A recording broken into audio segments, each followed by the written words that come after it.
কোলাহল, ভিড় আর শহরের ক্লান্তি থেকে যদি হঠাৎ একদিন পালিয়ে যেতে ইচ্ছা করে, যদি মনে হয় এমন একটা জায়গায় যাওয়া দরকার যেখানে শুধুই পাহাড়, মেঘ আর নিস্তব্ধতা, তাহলে আজকের এই ভিডিওটা শুধুমাত্র আপনারই জন্য। নমস্কার বন্ধুরা, আমি রিঙ্কি আর এক্সপ্লোরার রিংসকে সঙ্গে নিয়ে আজ আপনাদের নিয়ে যেতে চলেছি কালিম্পং এর এক অফবিট লুকানো স্বর্গতে, আর যার নাম পাবং। কেন স্বর্গ সেটা আপনারাই দেখে নিন।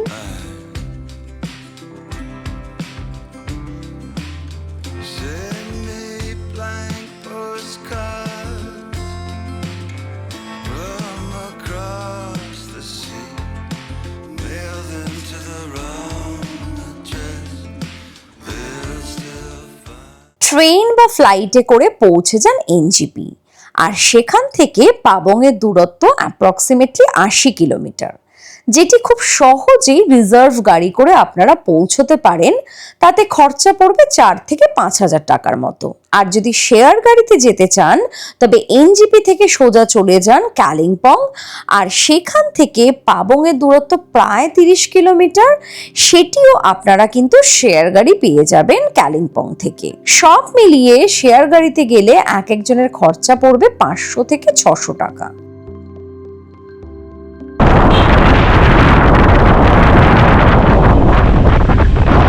আমরা বেরিয়ে পড়েছি আজ মাইরুঙ্গাও হয়ে পাবংয়ের উদ্দেশ্যে।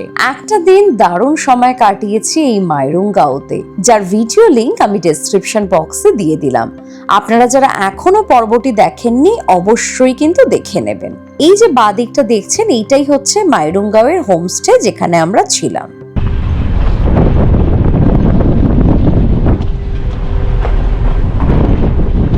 আজকের আমাদের জার্নি মাইরুঙ্গাও থেকে পাবং এর উদ্দেশ্যে। আমরা মাইরুঙ্গাও ফরেস্টের দিক থেকে উপর দিকে উঠে আসলাম, আপনারা দেখলেন। এখন আমরা যাচ্ছি আলগারার দিকে। যে ক্রসিংটাতে আমরা এখন দাঁড়িয়ে আছি, এখান থেকে ওই সাইডটাতে মানে বাঁ দিকটা হচ্ছে লাভা ডামডিমের দিকে। যেমন দেখতে পাচ্ছেন এই বোর্ডে ১৫ কিলোমিটার এখান থেকে লাভা।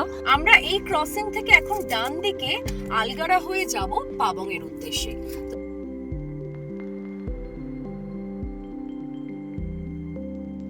যে সিগন্যাল থেকে আমরা ডান দিকে ঢুকলাম, এখান থেকে পাবং জাস্ট ৩৪ কিলোমিটার দূরে, ৩৪ কিলোমিটার দূরে, আর আমাদের সময় লাগবে ১ ঘন্টা ২০ মিনিট। পাবং ঢুকতে আর প্রায় ২৫ কিলোমিটার বাকি। আমরা একটু দাঁড়িয়ে গেলাম এখানে। চারিদিকটা এত সুন্দর মেঘলা করে এসেছে, মনে হচ্ছে ঝমঝমিয়ে বৃষ্টি নামবে আজ। সামনের আকাশটা দেখুন, একদম কালো করে এসেছে। যে কোনো মুহূর্তেই মনে হচ্ছে যে বৃষ্টি নামবে। আর প্রায় ২০ কিলোমিটার গেলেই আমরা পৌঁছে যাব পাবং। আর চারিদিকের যেরকম দেখালাম ওয়েদারটা, মানে আকাশ একদম মেঘলা হয়ে আছে। আশা করছি যে বৃষ্টি নামার আগে আমরা পৌঁছে যাব পাবং।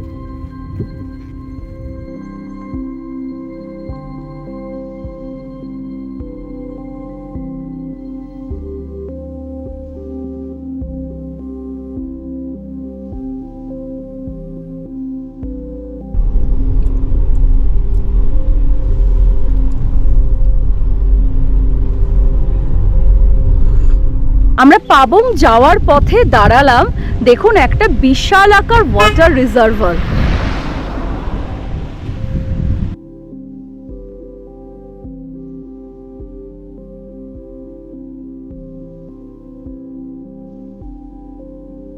পৌঁছালাম আই লাভ আলগারা লেখা এই সুন্দর জায়গাটিতে। খুব সুন্দর এই জায়গাটি। এখানে বেশ কিছুক্ষণ আমরা দাঁড়িয়ে সময় কাটিয়ে নিলাম।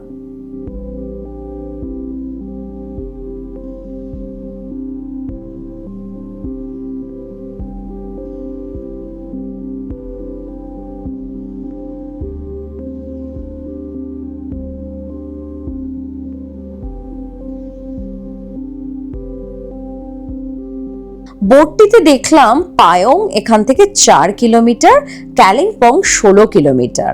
আর এই যে জায়গাটি, এটি হলো আলগারা বাজার।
এই ডান দিকটা চলে যাচ্ছে ডেলো, আমরা সোজা এগিয়ে চললাম। আর এই যে জায়গাটি আমরা পার হচ্ছি তার নাম হলো রামধুরা।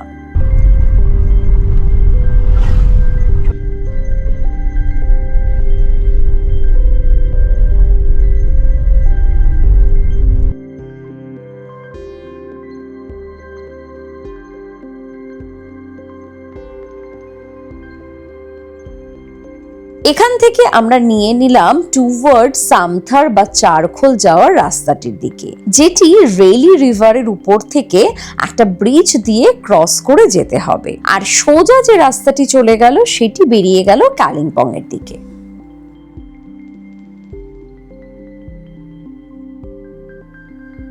ডান হাতে একটা খুব সুন্দর ক্যাফে চোখে পড়লো, যার নাম কেভ ক্লিফ ক্যাফে। এই যে জায়গাটা আমরা এখন ক্রস করছি এটা হচ্ছে পুডুং। আমরা পুডুং ক্রস করে পুডুংয়ের দিকে সামনে এগিয়ে যাচ্ছি টুয়ার্ডস পাবং।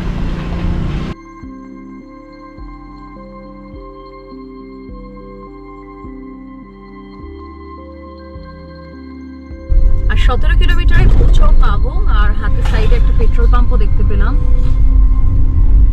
এই ইনফরমেশনগুলো খুবই ইম্পর্টেন্ট, কারণ আপনারা যারা নিজেরা গাড়ি নিয়ে আসছেন পেট্রোল পাম্প ঠিক কোথায় কোথায় আছে সেটা জেনে রাখাটা প্রচন্ডভাবে ইম্পর্টেন্ট।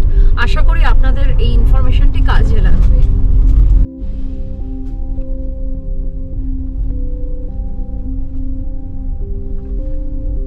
এটি আমরা পৌঁছালাম রেলি মুক্তি ব্রিজে, আর যার নিচ থেকে বয়ে চলেছে রেলি নদী।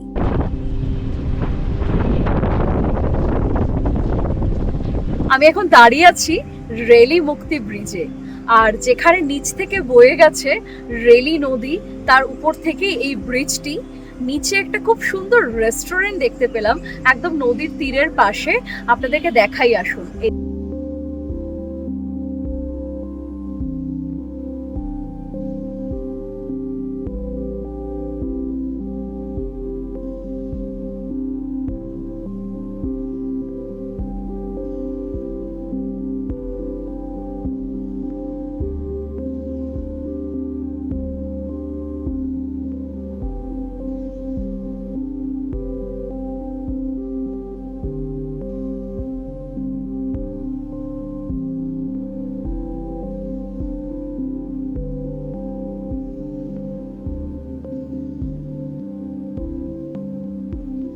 আমি এখন ক্রস করছি রেলি, আর রেলিও কিন্তু একটা খুব ফেমাস টুরিস্ট ডেস্টিনেশন।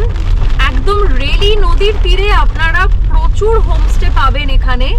আর আমরা যেতে যেতে অলরেডি বৃষ্টি স্টার্ট হয়ে গেল। এই বাঁ দিকের রাস্তাটি দিয়ে সোজা পৌঁছানো যায় লাভা লোলেগাঁও দেওরালি, আর আমরা বেরিয়ে গেলাম এই সোজা রাস্তাটি ধরে। এখন এসে পৌঁছালাম পালা মুক্তি ব্রিজে, আর বেশ ঝমঝমিয়ে বৃষ্টি হয়ে চলেছে কিন্তু।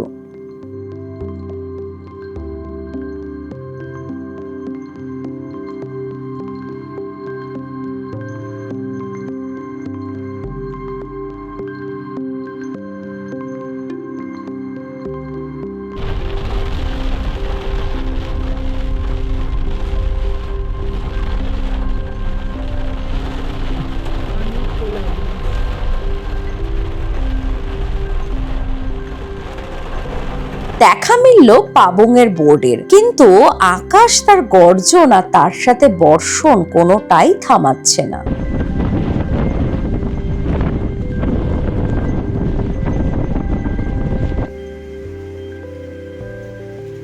পৌঁছালাম পাবংয়ে থাকার আস্তানা ব্যাম্বো ভ্যালি হোমস্টেতে, কিন্তু পাহাড়ে বৃষ্টি হওয়ায় সম্পূর্ণ জায়গাটি লোডশেডিং হয়ে রয়েছে।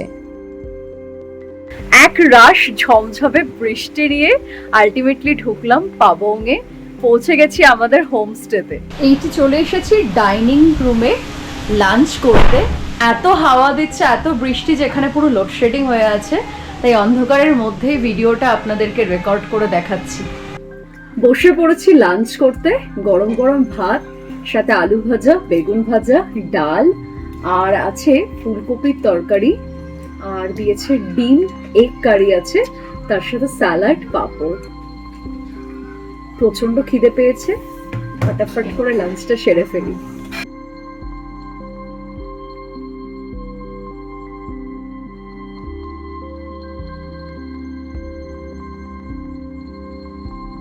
ঝমঝমে বৃষ্টি নিয়ে ঢুকলাম হোমস্টেতে, বাট এখন বৃষ্টি কমে যাওয়াতে পাবংয়ের যে রূপ, আমি তো এক কথায় দেখে পাগল হয়ে যাচ্ছি।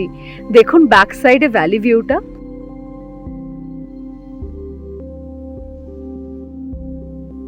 বেরিয়ে পড়লাম পাবংয়ের চারিদিক ঘুরে বেরোতে। আপনাদের প্রথমে জানিয়ে রাখি, পাবং থেকে লাভা, লোলেগাঁও, কাফেরগাঁও এই সবকটাই কিন্তু খুব সহজে একদিনে ঘুরে ফেলা যায়। তবে আমাদের এই সব জায়গা ঘোরা থাকায় আজ আমরা লোকালি পাবংকে ঘুরে দেখব।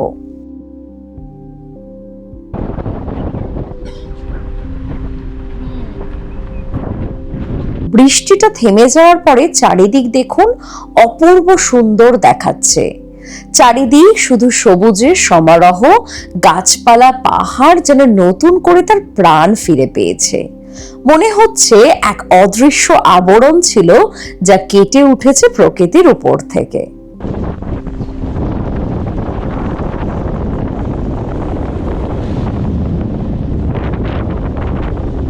আমরা এখন বেরিয়েছি একটু গ্রামটা ঘুরে বেড়াতে, কিন্তু প্রতিটা কর্নারে টার্ন নিচ্ছি আর আমাদেরকে দাঁড়িয়ে পড়তে হচ্ছে। কি অসাধারণ ভিউটা আসছে, একবার দেখুন, চলুন।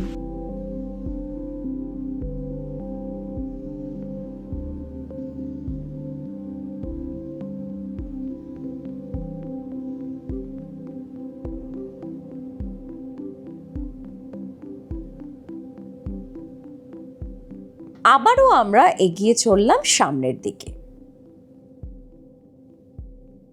বৃষ্টির শেষে বেরিয়েছি একটু গ্রামটা হেঁটে বেড়াতে, আর হাঁটতে হাঁটতে চলে এসেছি খানিখোলা ব্রিজে। এখানে একটা ব্রিজ আছে যার নাম খানিখোলা, আর নিচ থেকে গেছে একটা নদী। তার সাথে এখানে একটা ছোট্ট মন্দিরও আছে। জায়গাটা এক কথায় অসাধারণ। যেরকম ঝমঝমিয়ে বৃষ্টি হচ্ছিল, তারপরে যখন বৃষ্টিটা কমে গেল, এখন তো ধীরে ধীরে বৃষ্টি হচ্ছেই, কিন্তু চারিদিকটা জাস্ট অসাধারণ হয়ে গেছে।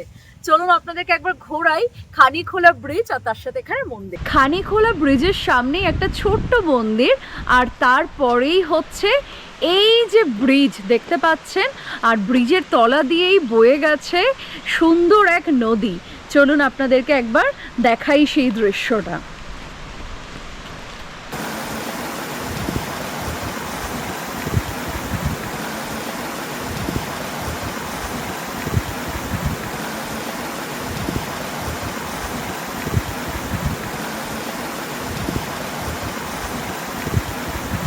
খানিকক্ষণ এই ব্রিজের সামনে দাঁড়িয়ে থাকতে থাকতে কখন যে সন্ধ্যা নেমে এসেছে তার কোনো হিসেবই পাইনি।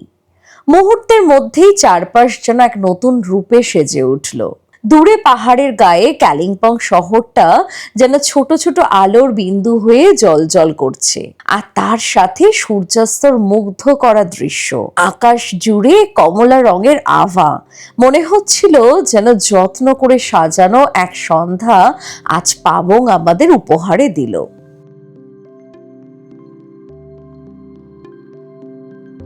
হোমস্টেতে ঢুকতে না ঢুকতেই একদম অন্ধকার হয়ে এলো।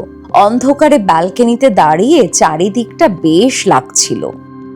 এবার চলে গেলাম নিচে স্ন্যাক্স খেতে। স্ন্যাক্সে বানাতে বললাম ভেজ নুডলস আর তার সাথে অমলেট।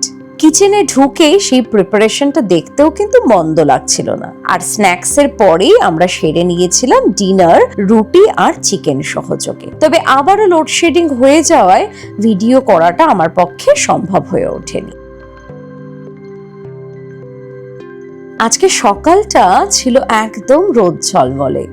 বাইরে ব্যালকনি খুলে বেরোতেই ঝাঁ চকচকে সবুজে মোড়া পাহাড় চোখে পড়ল।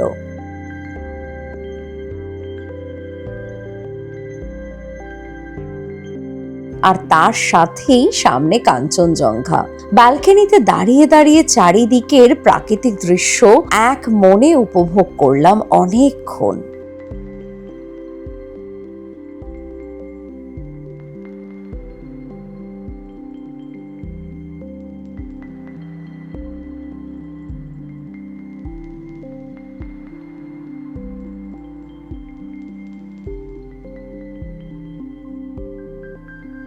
এবার চলুন দিনের আলোতে আপনাদেরকে হোমস্টের চারিদিক ঘুরিয়ে দেখানো যাক। বাইরেটাতে নানা রকম ফুল গাছে ভর্তি, আর যত দূর যেদিকে চোখ যাচ্ছে চারিদিক সবুজ আর সবুজ।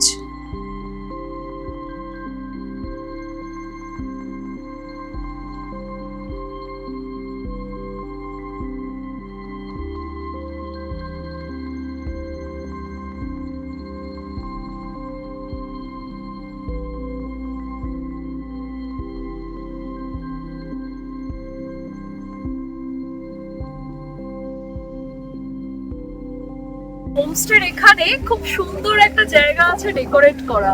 আমি চলে আসলাম এখান থেকে একটু ভিডিও করতে। খুব সুন্দর একটা এন্ট্রান্স লন মতন আছে, আসুন একবার দেখাই আপনাদেরকে। এই দেখুন এই জায়গাটা কি সুন্দর, একটা বেশ ইউ শেপে বানানো, আমার তো দেখে দারুণ লাগছে।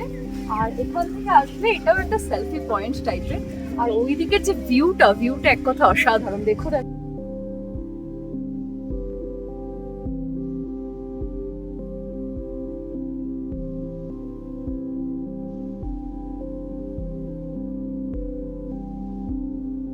চলুন চট করে আপনাদেরকে একবার রুম টুরটা দিয়ে দিই। তো এই রুমটির নাম দেখুন, এটা হচ্ছে চামেলি।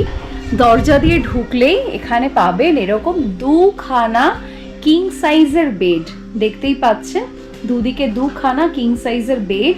3 জন করে 6 জন খুব সহজে এখানে আপনারা থাকতে পারবেন। আর দুটি বেডের মাঝখানে এখানে একটা টেবিল আছে। আর সব থেকে যেটা ভালো এই রুমটির সেটি হচ্ছে জানলা দিয়ে এই ভিউটি দেখুন, জাস্ট অসাধারণ একটা ভিউ। রুমের মধ্যে বসে বসে আপনারা এনজয় করতে পারবেন। এখানে বেডের পাশে একটা দারুণ কাঞ্চনজঙ্ঘার একটা সিনারি রাখা। আর এই যে জায়গাটা দেখছেন না, এটা কিন্তু কাপবোর্ড অ্যাকচুয়ালি। আপনারা এখানে কিন্তু আপনাদের লাগেজ রাখতে পারেন। আমি আপনাদেরকে একবার দেখিয়ে দিই। এইখানে আপনারা আপনাদের লাগেজ রাখতে পারেন। এটা আছে লাগেজ রাখার জায়গা। আর রুমটি থেকে গেলেই এইখানে একটা ড্রেসিং ইউনিট রাখা আছে, সাথে লাইটও দেওয়া আছে, তো আপনাদের রেডি হতে কোনো প্রবলেম হবে না। আর ড্রেসিং ইউনিটের উল্টো দিকেই হচ্ছে ওয়াশরুমটা। এই রুমের আরেকটা খাসিয়াত হলো দরজা খুললেই এই অসাধারণ ব্যালকনির ভিউটি। আর এই ব্যালকনিতে এসেও দারুণ একটা ভিউ কিন্তু আপনারা দেখতে পারেন। আর এটি হলো বাথরুমটি।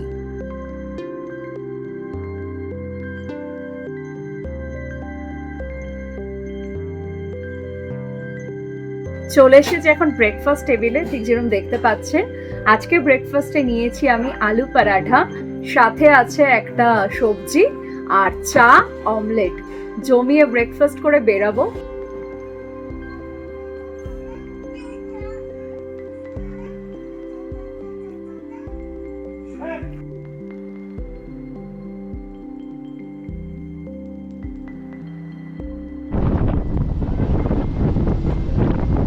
বেরিয়ে পড়লাম আর এক নতুন জায়গায় পাড়ি দিতে।